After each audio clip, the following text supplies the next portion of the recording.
I'm sort of the founding director. We became incorporated in 1979.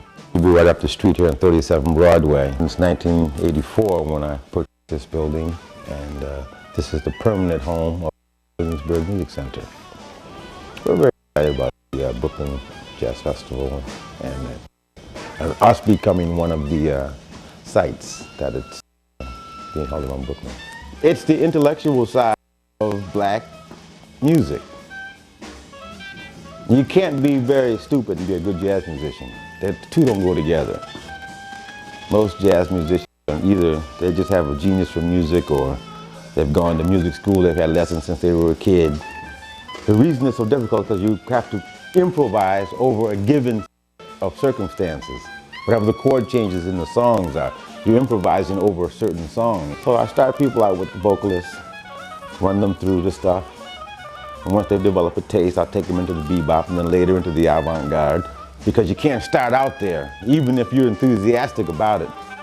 You got to start where a person is at. You start them at the R&B sort of jazz level, entry level. You know, Billie Holiday. And I wouldn't start somebody out with Coltrane. It's too much to listen to for a beginner. You know what I mean? It takes a while. It's a developed, learned taste. It's like anything else. You just can't go out and listen to an opera if you've never heard one.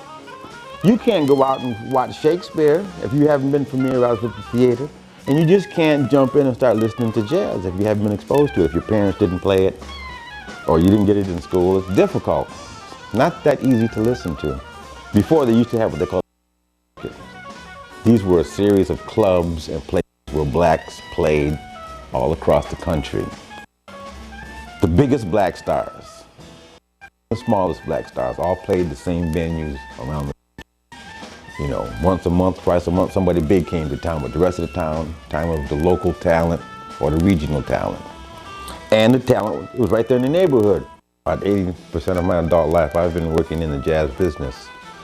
And about 99% of that was people of other races. So this is a Black American art form, and it seems to me that at some point it should have its own home constituency that is in control of it. The Brooklyn Jazz Festival, in essence, is taking the word self-determination seriously.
I kind of like to see just what else is happening, because I know I don't, being a musician myself, I'm working, I'm on the road quite a bit.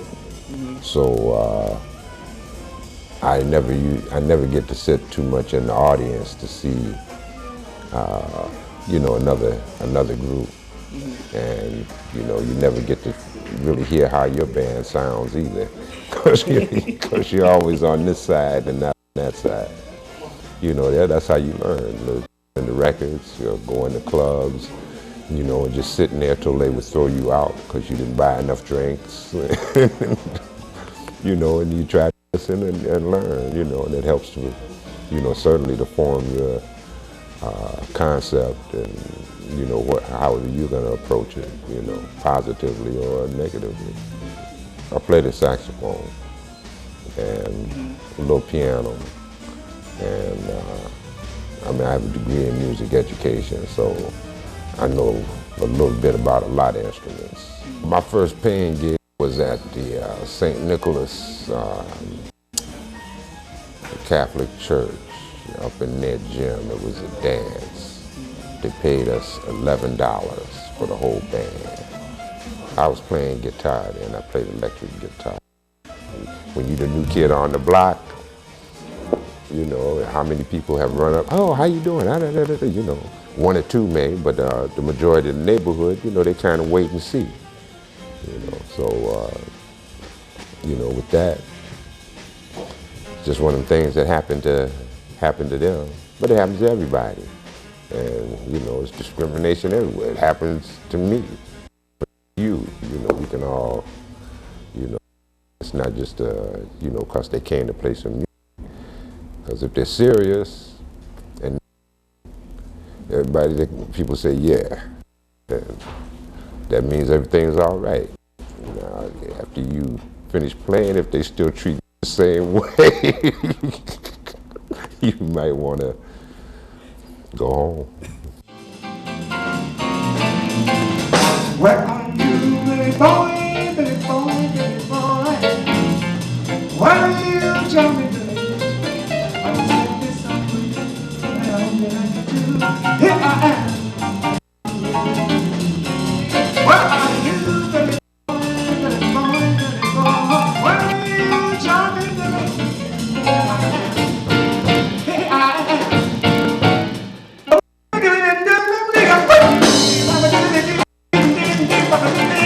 Here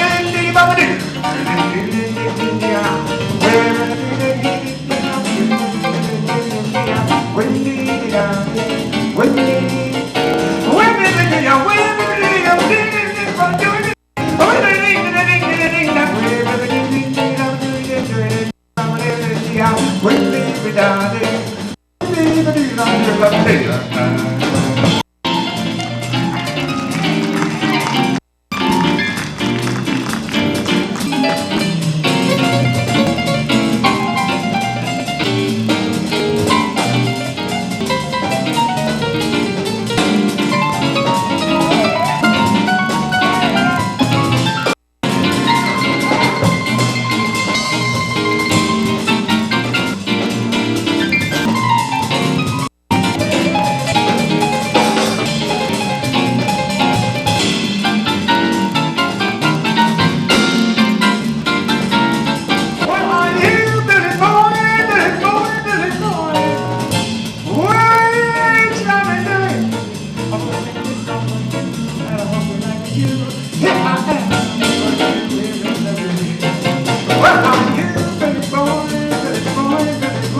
I got my first drum just before I turned 3. I don't know life without wanting to play a drum. I grew up on a college campus, so I was somewhat mentored, I guess, by some of the college faculty in the music department. First paid performance was in the summer before I started college. I guess there was a friend who was he was actually on the faculty at Virginia State, who was a drummer, but he also was a trombone teacher and assistant band director. And there were some jobs he got calls for he couldn't make, so he recommended me. I was subbing for him. I guess as a result of the combination of different things that I do, I play a lot of different kinds of music. I have classical music, I played in classical music orchestras and that. I've done some Broadway show music, and I've done R&B, as well as traditional jazz and what they call avant-garde. Well, at a time where live music is actually, it's coming back around in a way that seems that there's a cycle, and live music got to be not the thing in the 80s, the 70s, and in the 80s were not so much live performance, or if it was a singer with a soundtrack and not live instruments. And I think this time is kind of a reaction to that. I think it's part of the human condition that we need to have live music as a part of our healthy civilization. To me, the jazz is still in the hands of the musicians when you talk about the actual music. The music that gets heard is a result of business decisions and economic decisions. But the creation of the music is within the musicians, and that's not done in a publicly known place. And that, I think that is still true to the tradition of jazz, which is a music of the moment that comes from the time period in which it's created. Our music is from an individual's experience, and that's what, to me, makes it so universal. I would think individually, for each person to come out, it's an experience that they can't get any other way. It will add something to their existence, even if they only do it one time. Experience, to me, is a great blessing in that once you have it, nobody can take it away from you. And going to hear music of this nature, jazz, and the broad area of jazz, not a specific area, but jazz is a very wide palette that I think just about anybody can get a positive experience from hearing it, and hearing it live. It's a music for life, music of life, I would say.